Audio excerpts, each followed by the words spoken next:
Kmien il-ġimgħa filgħodu daħal l-ewwel cruise liner fil-portijiet Maltin minn mindu nagħlqu l-portijiet meta feċ l-ewwel każ ta' COVID-19 f'pajjiżna f'Marzu li għadda. L-MSC Grandiosa telaq mill-port ta' Ġenwa minn nhar il-Ħadd li għadda fuq vjaġġ ta' 7 tiem mal-portijiet ta' Civitavecchia viċin Ruma, Napli u Palermo wara li l-awtoritajiet Maltin ma' dawk Taljani taw l-approvazzjoni tagħhom biex ikun jista' jsalpa.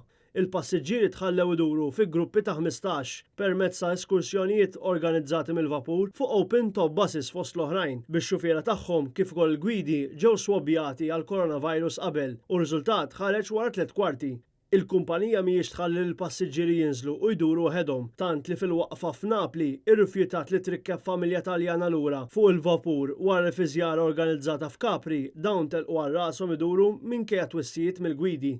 Il-vapur tal-passiġġieri daħal b'madwar 2900 persuna b'bord, 1500 minnhom membri tal-ekwipaġġ u 1400 passiġġier li kollha għamlu swab test u ttestjaw fin-negattiv. Il-membri tal-ekwipaġġ għamlu 3 swab tests, darbtejn qabel ma għamlu ġimagħtejn fi kwarantina u test ieħor wara. Dan il-vjaġġ qed jitqies bħala test għall-industrija tal-cruise liners fil-Mediterran, b'mod partikolari hekk kif il-kumpaniji li operaw fis-settur qed janalizzaw jekk il-protokolli u l-mekkaniżmi użati jistgħux jitħaddmu fi vjaġġi oħra fil-futur qarib.